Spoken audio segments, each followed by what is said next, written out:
Welcome, everyone. I'm Rachel Siegel, the Director of Strategic Programs at the Jewish Women's Foundation of New York. Thank you for joining us today from all over the world. The Jewish Women's Foundation of New York identifies and uplifts transformational leaders. We call them Jewels, Jewish entrepreneurial women, executives, and leaders, women who lead organizations and the field in addressing some of the world's most pressing issues in and beyond the Jewish community. Welcome back to our monthly Crown Jewel conversation series, where we learn from and interact with these bold and creative leaders. JWFNY supports social innovation and gender equity. We lift up visionary women leaders, both professionally and those supporting them. We promote excellence in philanthropy. We believe that a philanthropist can have $10 or $10 million to give, as long as she is intentional about her giving.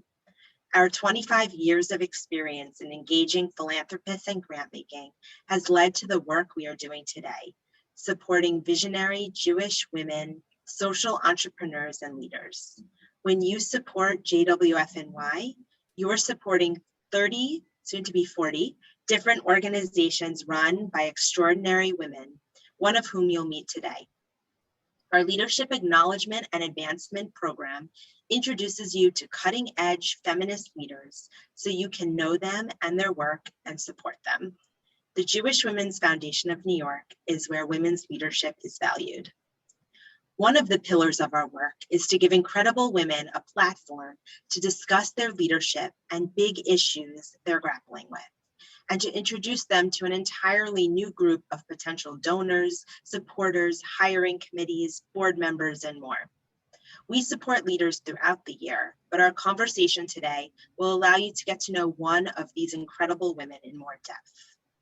Tamar Manasseh is a mother of two who saw a need following the shooting death of Lucille Barnes, another mother in her neighborhood on the south side of Chicago. Tamar did what any mother would do. She showed up. She took her lawn chair and she sat on her corner, along with a group of caring individuals who began to hang out on the block, cook food, and show that they care. When children in the community needed more opportunities for education early on in the COVID-19 pandemic, Tamar built them a school in a vacant lot. MAS's purpose is to put eyes on the street, interrupt violence and crime, and teach children to grow up as friends rather than enemies. MAS partners to ensure that community members have access to necessary city services, opportunities for education and professional skills, and economic development. Tamar received her rabbinical ordination from the Israelite Academy, presented by the Israelite Board of Rabbis, and is a subject of a feature-length documentary, They Ain't Ready for Me. If, like Tamar, you believe in showing up to make a difference, then you are in the right place today. During the session, if you have any questions, please put them in the chat and we'll do our best to get to them. We've muted everyone to avoid background noise, so the chat feature is the best way to make sure that your message is seen. And now I'm thrilled to introduce the president of the Jewish Women's Foundation of New York, Rachel Weinstein. Thank you, Rachel, and welcome, Tamar. I'm so happy to sit in conversation with you today. We first met you a few years ago when you spoke at our convening, and we were so impressed by the work you were doing then and how much it's grown over the last few years. As you know, I spent much time in Chicago. I lived there for 7 years. I now have two college students who are in Chicago. So the work that you're doing is really personal for me. And also I recognize that what's happening in Chicago is a reflection of what's happening in our urban centers all over the country. And so this will speak to everyone. But I really want to start at the beginning about the impetus for MASC and how you went about addressing this, these instances of gun violence in your community. I think the impetus for MASC started in Jewish day school when I was 7 years old. Like, it started a long time ago. I mean, there are all of these messages and all of these things we're taught as Jews when we're very young. And something that really struck me very early on was we were told to save one life is to save a whole world, and to take a life is to destroy a whole world. Now, I mean, that's like some like next level superhero stuff right there.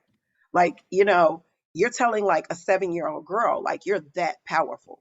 If you destroy one person, to kill a person destroys a whole world. But if you save a life, that preserves one. And it's kind of like, wow, we have all that power. And other Black girls weren't taught that. Other Black girls that weren't Jewish weren't taught that they had that kind of power. We also weren't necessarily taught, in a place where there are no men, be a man. We also weren't taught about, the work is not yours to finish, but you have to start the work. You have to do your part. There are a lot of things that being Jewish taught me very early on that were lessons that I did not necessarily get just from being Black. And it was kind of those things that are really like, drilled into you. Like, if this is a reoccurring thing, to make sure you get it every year, over and over, over and over again. You're going to keep exploring these ideas in different ways. They're going to keep advancing. They're going to get more sophisticated as you advance and get more sophisticated. So for me, it was like I came from a community where people were always saying, somebody should do something. But then being Jewish, you are the somebody that should do something. Not that should, but that can do something. So when you kind of put those two things together, this is what you get. And I mean, I live in Chicago on the South Side, and nobody cared that my son was circumcised on the 8th day, or bar mitzvah, or wore a kippah. He's Black and he's a male in Chicago on the South Side. I mean, how do I save him? How do I save him? Black boys are dying, and my son was a Black boy. And it just seemed like it kept closing in on us. It kept getting closer and closer and closer. My kids had friends, and one of my daughter's friends was murdered. And my daughter said, well, Mommy, you have to do something about this. I need you. You have to do something about this. Now, I mean, mothers are very powerful people. Yes, we are. But I don't know how a mom goes about necessarily stopping gun violence in Chicago. But I at least had to try. And before that, I never knew my daughter had friends who could potentially be murdered from gun violence. I didn't know that because her friends at Akiba weren't like that. But when she got to public school, there were a lot of different situations that were new to us. And it was kind of like, I got to do something. But I looked at what everybody else was doing, and I understood that me sitting at home on my couch, watching television and wringing my hands, or on my knees praying at home, or whatever, it's not going to work because everybody's doing that and their kids are dying. And I couldn't handle that. There's a fear. I can't be the mother on the front row. I can't be that mom. I can't bury one of my kids. So I had to get out there in it to understand what was going on. Because if I understand why something is happening, I feel like I have a better chance of figuring out how to stop it. And I couldn't figure it out sitting in my living room, or, waiting on them to come home. I had to be out there in it with them so I could understand what was happening. So it really came from a place of power and fear. You're afraid of something, but you know how to allay that fear. You get out there and you do the work. As the old folks used to say, you pray with your feet. That's what I did. Well, I love that combination of power and fear, because I think a lot of times people think of fear as powerlessness. And Yeah. I just want to make mention that it's rather remarkable and extraordinary to, a lot of us see a lot of things. And like you said, we should do something, but you did. And that is truly extraordinary. I'm sort of interested by what you came to learn in the community that sort of shaped where you wanted to go. You said, I had to get out there and understand. You said, I'm Oh, sort of yeah. curious about some of the things you came to understand about your community. None of the things I believed prior to getting out there were true. It was a complete re-education. Like, the things, like, I used to believe the stuff that I saw in the news. I did. I mean, I think most of us do. And we believe that, we don't necessarily actually take everything we see at face value, but for the most part, we do. And I used to think like, hey, the police aren't always lying. Like these guys are doing this and this is happening and that's happening. And that just was not true. And there were so many different contributing factors to the gun violence that no one ever talks about and no one addresses. So this is why it's happening. So we end up seeing the result of all of the neglect, of the systemic racism. We see the results of it, but we never have conversations about exactly how we fix it. So it was hard for me to understand how anyone wanted to stop violence when one year they closed all of the high schools in our neighborhood. All of the public high schools were closed at one time. And it was like, okay, so now where do these kids go? Well, not enough of them are going to school, so we're going to close them. So what about the eighth graders that are coming out of all of the neighborhood elementary schools? What schools do they go to now? Because they don't want to cross gang boundaries and go to schools outside of their neighborhoods that are failing, right? They don't want to go to schools that are already overcrowded. They weren't given the option of going to better schools in Chicago, to the options for knowledge schools, to the schools that were, um, accelerated. And they weren't offered those options. They were offered the options of going to schools that were just as bad as the ones that were closed, just in other very dangerous neighborhoods. So a lot of kids just decided not to go. So we had a bunch of eighth graders that never started school. They never went to high school. They didn't drop out. They never started. And it's like nobody thought about this. Like, what's going to happen here? That's when we decided to build the school on that corner that you guys see in the movie. So it was kind of like, we have to do something with these kids. If they're not going to be in school, we can't go away for the winter, for the fall, for the off season. We have to be out here. If they're out here, we have to be out here too. And in Chicago, you've been here before. I mean, the weather is pretty unforgiving in January and February. It is mind blowing cold. And it wasn't like we could sit out in lawn chairs in January. So we had to actually build a structure. And it was like, okay, well, we can do school here. We can bring those educational opportunities to the kids here and make them more accessible and easier to get to and not so dangerous. And for the kids who don't have bus fare, they can just walk down the street and go to school. So that's what we tried to do. But it's so much neglect. I saw so much neglect, just so many kids that didn't have parents. And I mean, we start there. Like, how many kids do you have to mother because they've never been mothered? And sometimes when kids have never had parents, they don't even know how to be kids. So you actually have to teach them the order of that. I'm the adult and you're the kid, and you behave as the kid, and I'm the adult and I'm going to behave as the adult. And this is what adults do. So you don't worry about that. You let me do that. So you don't need to go and shoot anybody. Let me deal with this. So it kind of became, I learned so much about the people that I see every day, but I used to drive past them with my windows up as fast as I could because I didn't want to get shot. And then I got there and I began to understand what it was really all about, what gun violence really was. And gun violence is not just one thing. It's not about just guns. It's not about that. There are a lot of things that contribute to gun violence. And anytime you eliminate one of those things, gun violence Absolutely. isn't as, And it you, cuts it out. yeah. And you said, mothering is such a big part of what you do, right? It's Mothers Against Senseless Killing. And Yeah, you bring your full identity to the work that you do as a mother, as a absolutely. Black woman, as a Jew. And Absolutely. you bring your Judaism in a way that is completely centered in a community that is largely non-Jewish. And a Yeah. lot of the events that you're hosting for the community and the ways that you're bringing people together are around Jewish holidays, around your Sukkah soirees and around your Passover seders. How is that Judaism received by these largely non-Jewish communities? It's a breath of fresh air. They need it. They need it. And at first, when I first went there, it was on Yom Kippur. And I was fasting. And I went, it was a day I wasn't supposed to be there even. And it was like a really warm day for October. It was like 85 degrees in October. It was really, really warm. And I barbecued. And it was just like, why are you here? But okay, glad you're here. You're making dinner. Thank you. But they noticed I wasn't eating.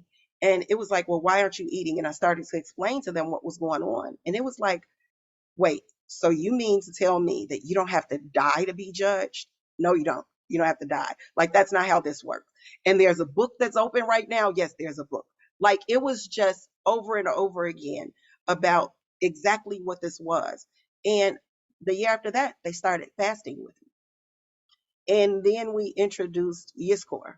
And for a neighborhood full of people who suffer so much loss, something like Yiskor is huge for them. This idea of this connectedness with them and, their 12-year-old brother who was shot, or a 4-year-old nephew that was murdered, or niece that was murdered. People need that kind of connection. It was cathartic for them. They needed it. They needed to be able to cry. They needed to be able to talk about it. They needed to be able to grieve, because sometimes in places like that, it's not enough time for grief. You're losing people back to back to back, and it's not enough time to properly grieve. And this is a day set aside for that. And a lot of people, we do this thing where we talk about, okay, so now that the book is open, just as a silent moment of reflection, what is your confessions? What do you want to apologize to God about? What would you like forgiveness for? Because you can always make teshuvah. You can always return. So it's nothing that puts you outside of redemption. You're always, always going to be able to be redeemed. And it's kind of like, I believe, honestly, that's a reason why some of the gun violence went down, because it was this idea of, I'm going to be a different person in the year coming. And I don't want to do those things because I'm getting this chance that nobody ever told me that I could get. And I'd really like to think that me bringing that to them had something to do with that. And then it's this constant thing. It's always something going on. We do Tisha B'Av in August. We do Shavuot. We do all of these different things. We do Shabbat dinner sometimes. So it's kind of like it keeps it in the forefront of their mind. It's not just once a year we're going to do this. It's like next month we're going to do something else. And I mean, you can't get to Sukkot, which everybody loves, if you don't get past Yom Kippur. So it's kind of like, it's a thing. So people in the neighborhood know, like, we do Chris Mahana Kwanzaa, and like, that's huge. Like, we have 100 Jews out on Christmas morning out passing out gifts, and everybody last year somebody said, well, I'll be Hanukkah Harry. Since we have Santa Claus, I'll be Hanukkah Harry. It was so amazing though. But the fact that we can do all of these different things together, everybody feels a part of them. And I mean, the Jewish story is such the Black story. It's the story of African Americans. And all of these things mean something very personal to African Americans in this country. It's very specific to our struggle. So when we talk about Sukkot and these temporary dwellings, you can't stay in this neighborhood forever. You can't stay in this state of mind forever. Where are we going next? Now, where are we going? Now that we've come out of Egypt, where are we going? And just these new ideas, it has transformed a lot of the people in the neighborhood. That's so amazing. And it's so, I'm so interested by what you're saying about our Jewish heritage and our Jewish values and how they translate to those communities, and how you build bridges with all of that tradition. Yeah. And over the last several years, you've decided to formalize the role that Judaism plays in your life by becoming ordained as a rabbi. Mazel tov. I know that just happened in the last year. Yeah. What moved you to decide to go about that formalization and becoming a rabbi? Well, you do know that started 13 years ago. It took me 13 years. 13. I didn't realize 13. it was 13. It took Wow. 13 years because I'm a woman and because my community didn't ordain women. 13 years ago, that's when it started. My daughter, it was right after my daughter's bat mitzvah that I entered the academy. And I was done. I've been done with actual like classes for like 7 years, 8 years, something like that. And it was just like, it was never going to happen. This was something that they were debating. And it honestly got to the point where it didn't matter to me anymore. Because when I got to the block and I started doing the job, it didn't matter what title anybody gave me, bestowed upon me. It wasn't like it was going to change the work that I did. And people would say, they ask, hey, how does becoming a rabbi change your work? It doesn't. I mean, I might be able to get like clergy license plates so I can park in spots where I would normally park and not get a ticket. But I mean, other than that, it doesn't change the work. The work is the work. It's been the work. It's going to be the work. That's it. And it's not because somebody said, oh, now you can do this. I'm going to go and actually start to do the job as a rabbi. I've been doing it for so long that it's just who I am. It's who I am. It's in me. It's what I am. It's what I do. And it's kind of like, it's really great that they said, hey, we're going to make you a rabbi. I really appreciate it. It was a good day. The food was great. But I mean, that's what it was for me. It didn't mean, and I think honestly, every rabbi who enters a yeshiva or academy or whatever, everybody should have to go for 13 years because you do need to find your purpose in it. You do need to understand why this is important. Like for me, being a rabbi is not so much about how other people see me. It's the standard that I hold myself to now. It's about how I see myself. It's about what I want to live up to, what kind of person I want to be. And I think that if I would have came out in 5 years like the rest of the guys, I would have been lost. I wouldn't have known. I would have spent so much time trying to pattern myself after this rabbi or that rabbi and being something that they wanted me to be, that I would have completely lost all of this. And so I'm really thankful for that extra time that I got to develop, that I got to ripen. I'm grateful for that. It kind of, I feel bad. It kind of put the men at a disadvantage because I mean, it's like, look what all I've gotten to do in this time.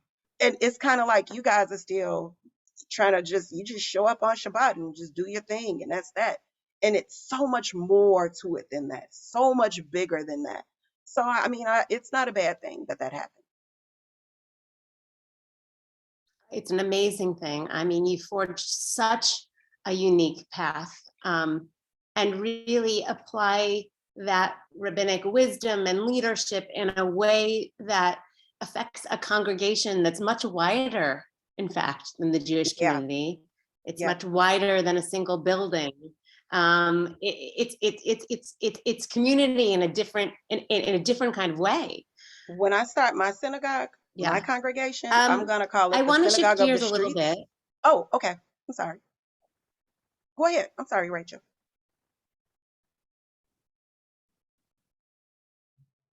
Rachel, can you hear me? Am I frozen?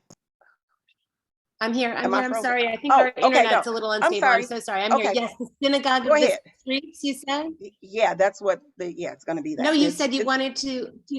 I yeah, love that. I love my that. synagogue is just going to be a Um, bunch of people getting together on Shabbat doing service projects. And once a month, we get together on Erev Shabbat on Friday night and we talk about Torah and we do text studies. But for the most part, we're out working. Yeah, that's it. Amazing. Amazing. I want to go back to something you were talking about earlier. You know, during the pandemic, so many organizations were contracting and just barely getting through. And at that time, you were expanding what you were doing, and you were opening schools in your neighborhood to address all of these issues that you told us about, the school closures and eighth graders having nowhere to go. Can you tell us a bit more about your vision for the schools and how you think you differentiate from the other Chicago public schools? Um, I actually built schools out of shipping containers for a reason. There were a lot of schools that had been shuttered, and people were saying, you could just get one of those from the city and do your thing. And I didn't want to do that because a school building, it's already an idea of what you're supposed to learn when you're in this building. And I felt like if it was a school that was closed and, that was already someone else's, failed policies and, failed dreams. And I didn't want that. I wanted to start from scratch, clean slate. You put kids in a shipping container classroom, who knows what they're supposed to learn when they're there? They can learn anything there. They can learn anything from anybody when they're there. And I wanted it to be a place that was like a lab. Like we could have all of these different ideas from all these different places because, hey, we're not teaching to a test. We're not doing that. So we can literally teach anything that we want to teach. So we, during the pandemic, we were doing the remote learning with kids that they were getting from CPS.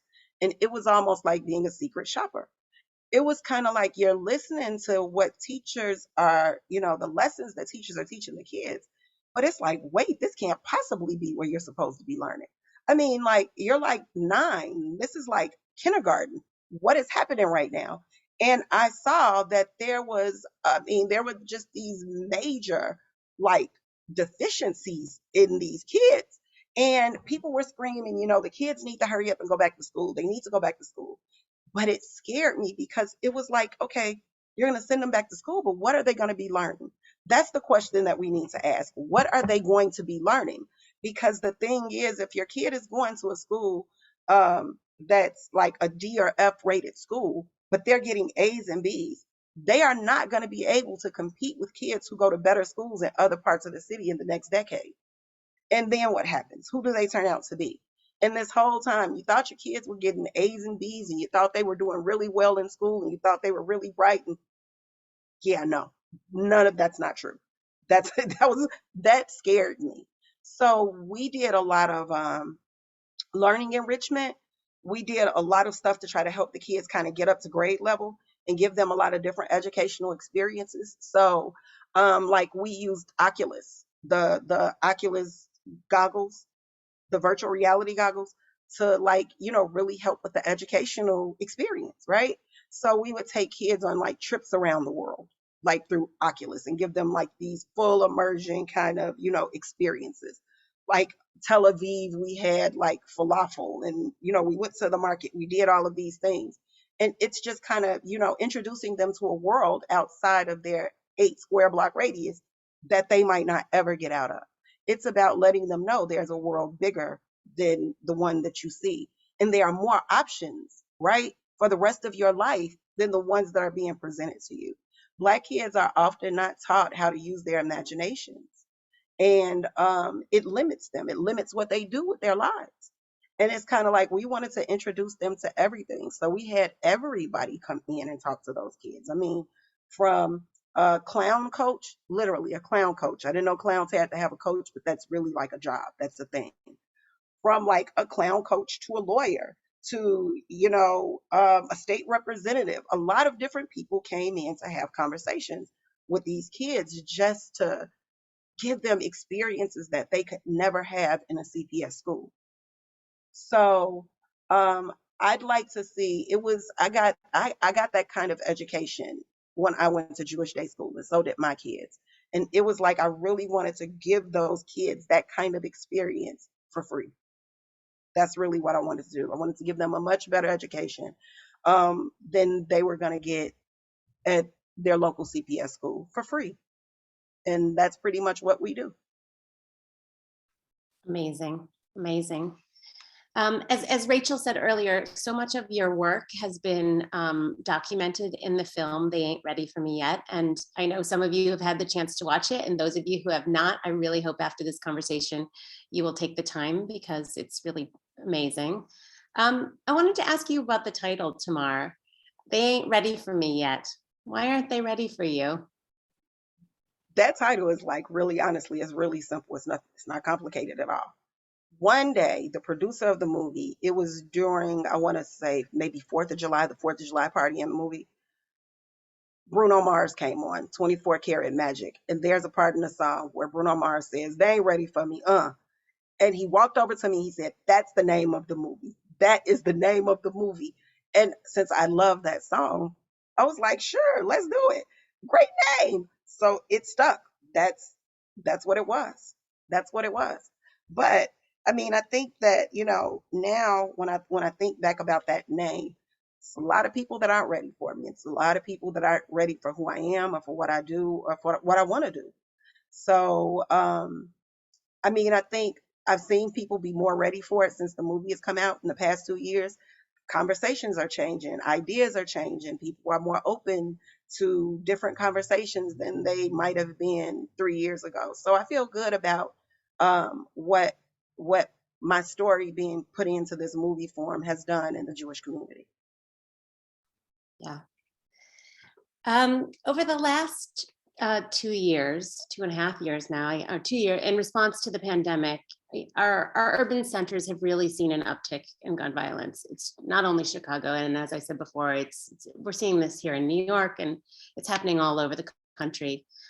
What are some of the realities that you're seeing in Chicago at the moment, and what steps are you taking beyond mask to address these issues? Oh, what steps am I taking beyond mask? First things first, I'm election meddling a lot. I'm meddling in a lot of local elections, a lot of them, because sometimes people tend to elect people who really actually have no idea what they're doing. And it sounds good what they say, sounds really great when they say, they're going to put more police on the street and, they're going to put tougher gun laws in place. None of those things actually work. None of those things work. And every time you put another cop on the street, you fire another teacher. You take another social worker out of CPS.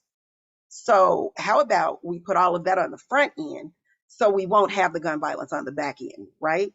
So it's not necessarily about taking the guns. It's changing the way that people view them. It's changing the need for them. It's changing the idea that I need a gun. So I do that a lot. I ask politicians a lot of very, very, very tough questions in very public settings, most of the time on television. And I do that because I want people to understand. As somebody who actually sits out there in it, who understands exactly what's happening, for me to listen to somebody give people reasons why they can stop gun violence. And I know that none of those things are going to work because there's no way for them to actually work. I have to say something. I have to do something because if we keep electing the same people, the same kind of people, the wrong people, we keep doing that. We're going to keep getting the same result that we always have gotten. And that can't keep happening. So I think that's kind of how I'm helping in Chicago. But what was the other part of the question? I'm sorry, it's still early. No, that was largely it. It sort of, yeah, well, I asked a little bit about, what you were seeing in terms Oh, but the of, uptick, it is lots of people you know, didn't get. how, The how the pandemic was pandemic traumatic. has impacted gun violence in Chicago over the The last, pandemic yeah. was traumatic. And what it actually did too was it forced gang violence off the street and onto social media. So what's happening now is, I mean, you don't have to stand out in the cold to be a gangbanger or anything like that anymore. You can literally just do it like online. You can literally phone it in now. And now when I see a rival gang member on the street, I mean, when we both just so happen to be out of our houses because most of the time we stay in because we know how dangerous it is if we leave the house. Now I have to murder you because I've been telling you I'm going to murder you for at least 6 months online. I've made songs about it. I've made posts about it. I have a whole band of followers who want me to kill you and vice versa. And so now when I see you, I'm going to kill you. I don't care who's around. I don't care if you're in a preschool. I don't care if you're at the gas station. I don't care if you're at church. I don't care if you're at the hospital with your mother. I'm going to kill you. So that's why we see so many kids getting shot. That's why we see so many different kinds of gun violence now because it has to happen. It's an urgency on it now because these aren't people who see each other all the time anymore. They don't see each other and it's kind of like, okay, next time I see you, I'm going to get you. No, they don't see each other. The only time they see each other, literally when young people leave the house in Chicago, it's so depressing. Like it's literally like a 70% chance when they leave the house, every time they leave the house, they're either going to kill someone or be killed. I can't even imagine living that way. But the pandemic forced people off the street and online. And it's kind of like we don't know what to do with that now. And there was so many issues that, people developed from just being shut in and shut off from the rest of the world. And they kind of don't even know how to behave anymore in just society. I mean, I barely even wear blue jeans because I don't wear them for 2 years, so I hardly know how to dress up anymore. So there are a lot of things that people have to relearn, readjust when the world opened back up, and this is kind of what you're seeing now. This is the readjustment. Yeah, we've lost our communities, right? We've lost our communities, and when we don't have the communities and we can be in relationship with each other, and then it only becomes this antagonism, and then it plays out when they see it. That, I mean, that's just, it's Yeah, horrifying and heartbreaking. I mean, both. yeah, We have a lot of rebuilding to do in our yeah, communities, a lot. yeah. Um, so, I mean, obviously, you've had a tremendous impact in the last 7 years with Mask, and your organization has grown in leaps and bounds. Even if on that first day when you took your lawn chair out to sit on the Yeah, corner, you didn't think you were creating an organization and a movement. You just thought, I'm just here to keep the peace. And right. suddenly now here you are. You're a full organization. You've got goals. You've got plans. What do you see next? Well, next, we're actually getting a TV show. So we'll be able to actually have a much larger platform to discuss these issues. And Oprah acquired the film. So she's really helping kind of get these different messages out. So we're really excited about that. About, if reality television can have the influence that it's had negatively in our society, imagine what normalizing being involved parents can do for our communities, right? Imagine how dope it's gonna be being a good mom. I mean, like, let's normalize that. Like, all of your friends, instead of getting together, going to the club, we're all going to get together and go sit on the corner and watch our kids play. And then we're going to cook dinner and play cards while we're doing it. This is the kind of thing that I want to do. I really want to build a movement with this TV show. This we have to be more invested in each other. We have to be less social media and more social. So that's really what I'm hoping, we can kind of build by doing this. So we're already in 6 different cities. So I'm thinking by the end of next year, it'll be at least double that, because community is needed everywhere, not necessarily just where there are poor people or where it's violent. It's needed everywhere. Parents hardly ever know what's going on with their kids, hardly ever. And sometimes parents talking to parents need support groups when they have teenagers. Teenagers will traumatize a parent. Teenagers are rough. Like, my goodness. Sometimes you need a support group of other parents who can tell you what might be going on with your teenager, because it's what's going on with theirs. You need somebody that you can bounce ideas off and have these exchanges with. So, I mean, Mask has been valuable for a lot of different reasons to a lot of different people. And like in Chicago, in places like, it's not like people everywhere need food. Everybody doesn't live in a food desert. Everybody doesn't live in a necessarily violent community. Some people get together and pool their resources and buy all of the uniforms and the backpacks and the school supplies for the back to school giveaway. And they have a great time, fundraising and then getting together and having a packing party. And that's their thing. That's what they do. It's a group here that has a dog walking group. They get together and walk their dogs together. And that's the Mask group. Whatever it is you feel like your community needs, however you can build community around this, go for it. Go for it. And I tell people all the time, I wish I would have come up with, it would have been a different name, something more inclusive than just senseless killings. It's about, I don't want to necessarily talk about all the time what we're against. I want to talk about what we're for sometimes too. So, but it had a really snappy acronym, so I just went with it. So that's that. And I think it works. And in the future, you can always rebrand if, down the Yeah, line. yeah. But I'm interested that you say that you're working in 6 different communities. And there was a question in the chat about your reach and, if you are partnering with other organizations across the country or interested in forging partnerships with other organizations across the country, and who those are at the moment. No, I don't partner really with anyone. It's hard to partner with people.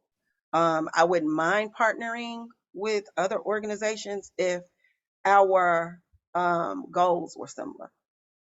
Like, that would be good for me. But if you're not willing to do the work, no, I'm not going to partner with you. Can't do it. We partner with an organization called One Tail at a Time, and it's an animal rescue organization. Perfect.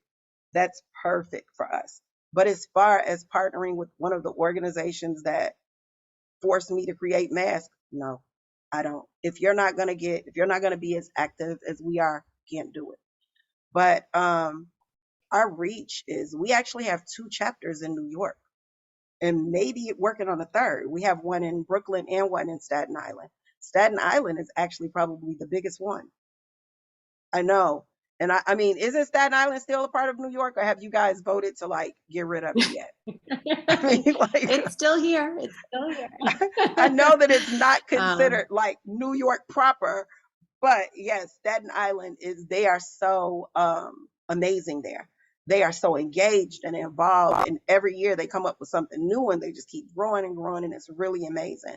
And we have chapters down south, we have chapters in Indiana, we have one in Vegas. So I mean, it's these things are popping up kind of, everywhere.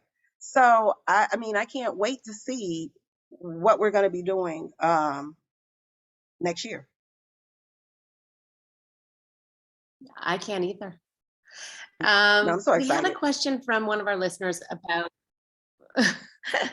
we had a question from one of our listeners about the idea of, defund the police, and that particular expression, being controversial and somewhat polarizing, when really, you're talking about a much more holistic, programmatic Yeah, consideration for the community. yeah. So, I guess the question is, what are the ways that you're going about marketing the concept behind that, that is compelling to the community and to lawmakers, that, is not alienating by just that phrase, defund the Yeah, police? I don't want to defund the police. I want to redistribute some of the police funds. I want to redistribute some of that budget, right? So, like for like what we do, we have people from the neighborhood that we actually hire. We pay them to do stuff, little stuff. We pay them to clean up or to come and help cook. We give them something. It's more than what they had to begin with. So we give them something. And those people are the people who will tell you, they understand that the success of the organization is important to them, because we feed you. We do these things, we do all of these different things for you and your family. So it's important that we stay here, right? So they'll come and they'll say, such and such is beefing with blah, blah, blah. And this is what's happening. And we need to do something about that before it turns into a gunfight, right? They want you to know that this is happening, right? Right now, this is happening. And you need to do something, or it's going to throw a monkey wrench in everything we have going on. And you need the community to be a part of violence prevention like that, where you don't have to rely on the police to do something about it, because the community has already done something about it, right? So if it's somebody in the neighborhood whose kid is the one making all the mischief and raising all the hell, then we're going to go talk to that parent. And we're going to say, hey, I hear blah, blah is happening and such. Have you heard about this? Have you heard about, whoever your son is or your daughter? Have you heard about, the beef that they have with, what's going on with that? Like, how do we fix this? How do we work on this together? What can we do about this before it gets to be something that is life altering, before somebody dies over it? So in 7 years, we've called the police twice on that corner. And this corner was one of the hot spots in Chicago. This was one of the worst corners in the city. In 7 years, we only called the police twice, because we were able to handle everything else that happened there as a community. And the 2 times that we called, we didn't even call about anything that was necessarily going on our block. It was things, it was like a car accident, things that were happening around us, but not on our block.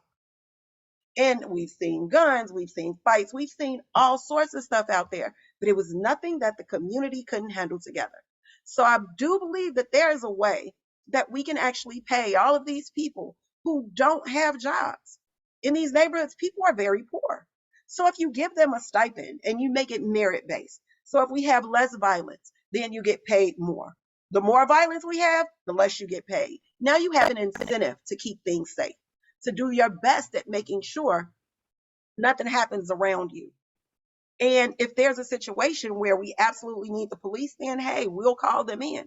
But most of the time in Chicago, if police come in for simple situations, simple issues, it can really escalate into something where somebody's getting shot where the police is shooting someone.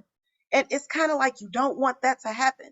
So if you're giving people a stipend in these neighborhoods and they're helping curb violence, and we're telling the police, you don't have to come here if we don't call you, right? Now it's less of a potential for deadly interactions between citizens and the police, right? So the city isn't paying out goo gobs of money every year for wrongful death suits and stuff like that. Police, brutality suits, because they weren't there to commit them.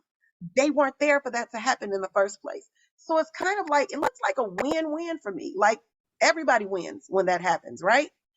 And these are the kind of things that like I want to see happen. I do believe the police, they are still very necessary. They make some people feel very safe, just not all of us. Just not all of us. And I mean, the police are still needed for certain things. There are certain things that regular citizens can't handle.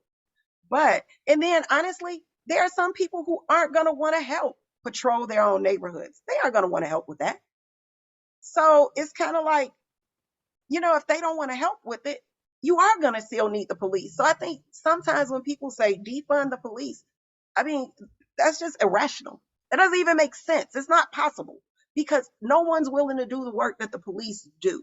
It's not enough people that are willing to do everything that the police do. So they're still necessary. But there's definitely room for a civilian corps, for an expanded, what do they call it, CAPS program. It's room for that. Like a militia or like a neighborhood watch? Yeah, just give people a stipend. Give them stipend, and it will be the safest neighborhood you could ever ask for.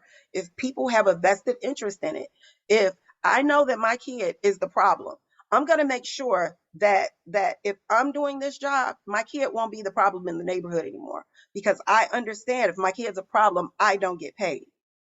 I don't get paid, so I can take care of I take care of the rest of my kids with that money. So I'm going to make sure that I keep that kid in check because I can't have that kid creating those kind of problems for me and the rest of my family. So that's kind of where I am with that. That's an interesting proposal, very interesting, very interesting. How we go about affecting that, I think, is probably challenging, but we definitely need to be empowering communities to be looking after their safety also, which I hear you loud and clear. Our time is winding down and there's so many questions. I'm going to try and get to a couple more. You're carrying a tremendous weight of a community, and there are constant demands, I'm sure, of you as a public figure. How are you balancing that with your, taking care of yourself and your personal needs in your life and finding that balance?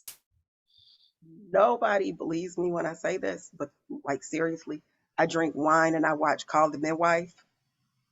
Seriously. Or cartoons. I make sure I stay away from television that reminds me of my life.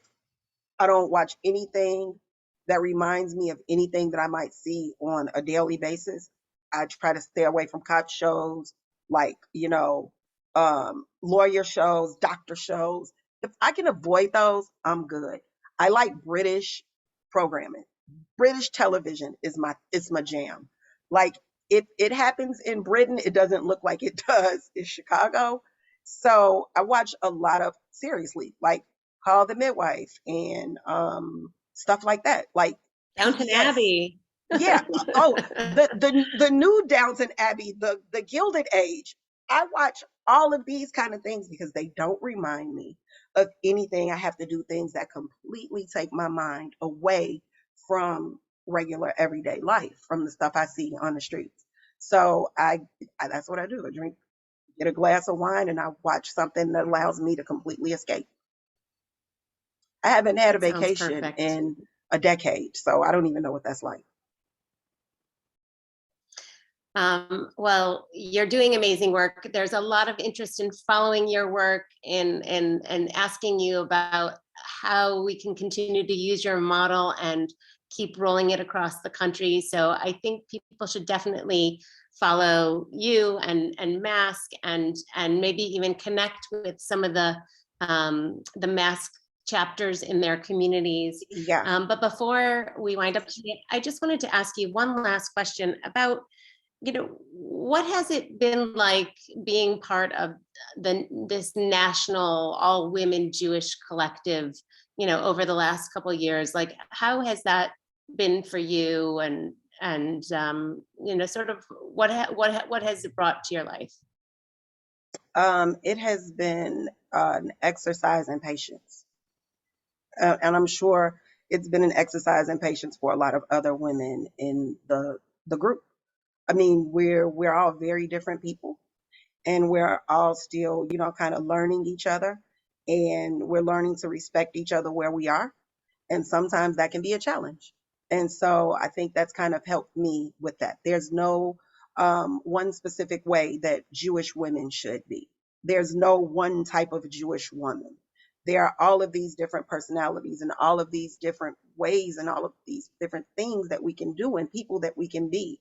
And I mean, even when it's completely unexpected, even when it's something, I mean, you can't put your finger on it. You don't really know what to call it. That's fine. That's fine. I like that we all get to share this space and we all get to learn at least to respect each other. So I really like that I've been in a space where I've gotten to do that, where I've gotten to learn to respect people I might not agree with, and they learn to respect me as well. Because sometimes, being Black and Jewish, you kind of, your opinions don't matter for very much. You kind of get swept under the rug or, relegated to the back or wherever. And not here. It's kind of like everybody learns to respect everybody. And I think that is a very important thing for us right now, in our society. We have to learn to respect each other. We have to learn to support each other, no matter if we necessarily agree with each other or not.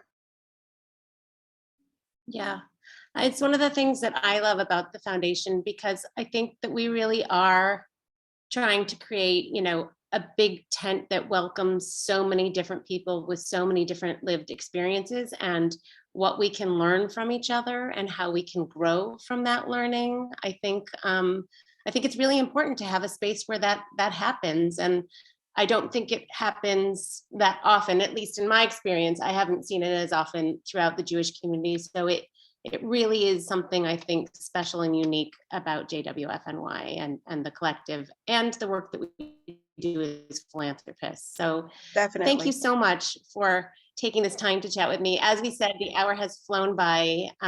Thank Quick, you for all didn't that it? you're doing to strengthen the community in Chicago and communities here in New York and across the country. We're really grateful for your work. And thank you for all you do for Jewish women. And this is beautiful. Thank you so much, guys. Thank you for giving me this opportunity. I appreciate it. Thank you, Rachel, for leading us through this conversation. And Tamar, thank you so much for taking this time to share your wisdom and your extraordinary story with us, and also for sharing your film. We don't have to hope that things will be different when we have leaders like you to guide us in Chicago and all over the world. We actually believe that this can happen. We're so inspired by Tamar's leadership and her extraordinary story, and we hope that all of you are as well. If you've been with us before, you know that we always like to share a few actions that you can take, which we'll email you tomorrow. We offer these sessions at no cost to you, but if you find value in what we're doing, we hope you'll consider 2 donations, one to Mask and another to JWFNY. Finally, we invite you to celebrate with us on Wednesday, April 27th from 11:30 a.m. to 1:30 p.m. Eastern, as we kick off a year-long celebration of our 25th anniversary. We'll commemorate the remarkable achievements of our past and announce a bold plan for our future. We'll also announce the next 10 social entrepreneurs chosen for the 4th cohort of the collective. You'll find a link to register in the chat. Thank you all for joining us today, and we look forward to seeing you all soon. Thank you, guys.